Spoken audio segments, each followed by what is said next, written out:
Doctor صاحب اگلی ربائی میں علامہ فرماتے ہیں، کرا جوئی کس کو تلاش کر رہے ہو، چرا در پیچ و تابی کیوں پیچ و تاب میں ہو، کہ او پیداست تو زیر نقابی، وہ تو ظاہر ہے تو نقاب میں تو ہے، تلاشی او کنی اگر اس کی تلاش کرو گے، جز خود نبینی تو اپنے علاوہ نہیں پاؤ گے.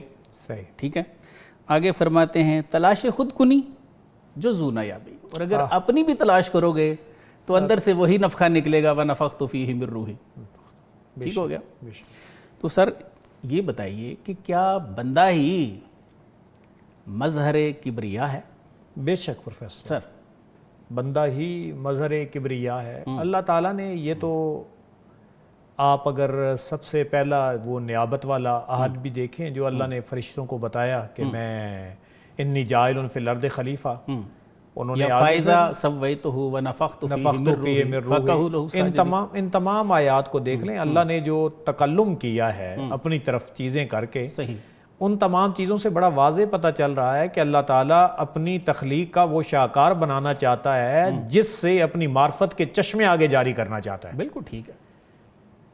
مثلا اپنا تعارف کرانے کے اپنا لیے، تعارف کروانے کے ٹھیک لیے، ہے، اپنا تعارف کروانے کے لیے اللہ نے ایک ایسی مخلوق پیدا کی ہے کہ باقی تو یہ ہے کہ اللہ نے فرمایا کن فیکون، اور اس کے لیے کیا فرمایا، قسمیں اٹھا کے آگے کہا لقد خلقنا الانسان فی احسن تقویم صحیح، وخلقتہ بیدی، ہاں کہ اپنے دستے قدرت سے بنایا. بالکل ایسا. تو اللہ نے اس انسان کو اشرف المخلوقات یہی بنا فرمایا خلق آدم اعلیٰ صورت ہی، اللہ صورت بخاری کی پہلی جلد میں کہ ہم نے انسان کو اپنی صورت پہ بنایا ہے. اپنی. اب اللہ تعالیٰ نے یہ جو اپنی منشا اور اپنے تعارف کے لیے ایک انسان کو بنایا ہے، اب یہ انسان پہ ہے. جیسے یہ آپ کے اس ربائی سے پتہ چل رہا ہے کہ بندہ پہلے مضطرب نظر آ رہا ہے، ادھر ادھر دیکھ رہا ہے، جی اور وہ بندہ دیکھ رہا ہے کہ میں کیا کروں، تو اسے یہ بتایا جا رہا ہے کہ تو اپنے اندر بھی غور و فکر کر یا اس میں بھی غور و فکر کر، بات ایک ہی ہے، وہ حقیقت اللہ تعالیٰ کی ذات کی ہے. اور یہ وہ مقام ہوتا ہے جو فنا فی الذات کا بھی مقام ہے پروفیسر، بالکل کہ اس جگہ پہ ایک بندے کو جب اس مقام پہ پہنچتا ہے تو یہی جو وجودی شہودی والی باتیں چلتی رہیں، تو اصل میں بنیادی طور پہ حقیقت ثابتہ تو ایک اللہ تعالیٰ کی ذات ہے، بالکل ٹھیک ہے، جس نے تمام کو، تبارک اللہ احسن الخالقین والی بات ہے، اللہ تعالیٰ کی ذات ہے. اب اس لحاظ سے اگر دیکھا جائے تو حضرت اقبال نے ہمیں بال جبریل کے اندر بھی تھوڑی توجہ دلائی ہے کہ یہ جو ادھر ادھر دیکھتا ہے نا، تیری نگاہ فروم آیا، ہاتھ ہے کوتا، ہاں بالکل ٹھیک، تیرا گناہ کہ نخیل بلند کا ہے گناہ. صحیح. اگر تو پیچھے رہ گیا ہے تو وہ نخیل بلند، وہ تو اپنی معرفت دے رہا ہے، تمہارا گناہ ہے کہ وہ نخیل بلند بہت بلند ہے، تیری پہنچ سے اوپر ہے. آگے بتایا کہ گلا تو گھونٹ دیا آل مدرسہ نے تیرا، اللہ کہاں سے آئے صدا لا الہ الا اللہ، کہ اصل میں تمہارے تربیت کے مناہج بگڑ گئے ہیں. بالکل ٹھیک ہے. تم نے ان کی صحبت میں یا اس نسبت کو نہیں لیا جہاں سے آئے صدائے لا الہ الا اللہ، جہاں سے تمہیں معرفت حاصل ہو، معرفت حاصل ہو. اور آخر میں تو حد کر دی، کہا کہ خودی میں گم ہے خدائی تلاش کر غافل.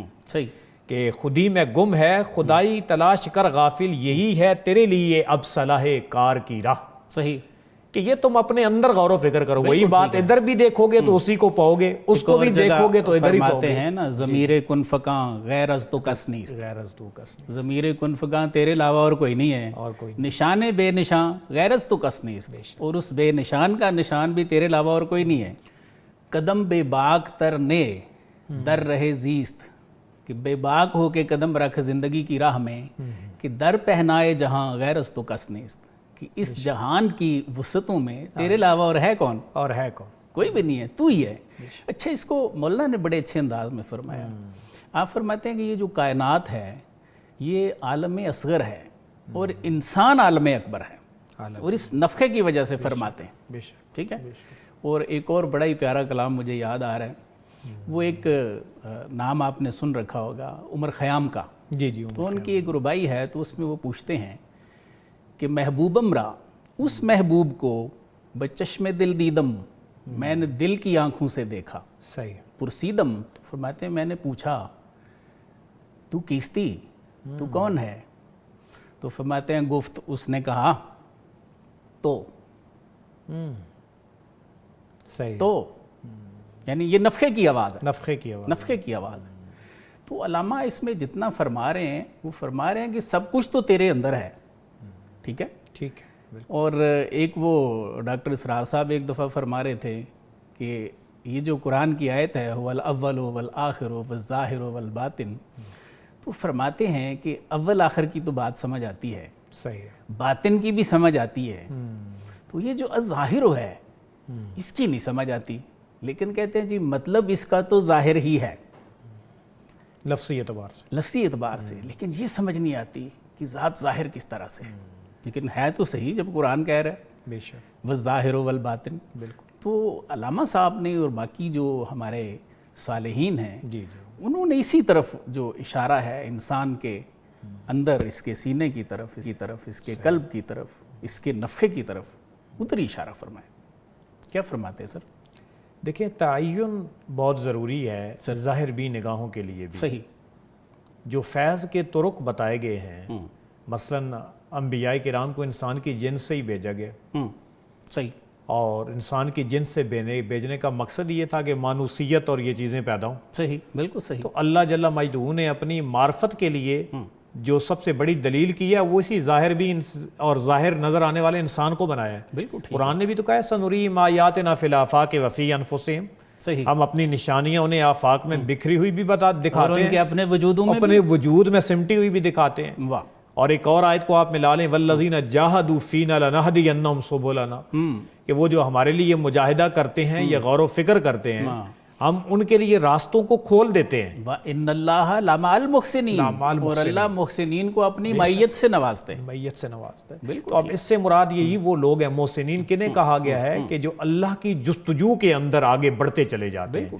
تو اس لیے جب ایک سالک، ایک بندہ مومن اللہ تعالیٰ کی راہ پہ یہ معرفت کی سلوک اور ان چیزوں پہ چلتا ہے، اللہ جیسے حجابات ہٹاتا جاتا ہے اسے ایک حقیقت نظر آنا شروع ہو جاتی ہے. بالکل. اور بالآخر وہ اللہ تعالیٰ کے قرب میں وہاں تک پہنچ جاتا ہے کہ جس جگہ پہ پہنچ کر اللہ سبحانہ و تعالیٰ پھر وہی حدیث قدسی کے مطابق اللہ کی محبت کا اظہار. بالکل ٹھیک، بالکل ٹھیک.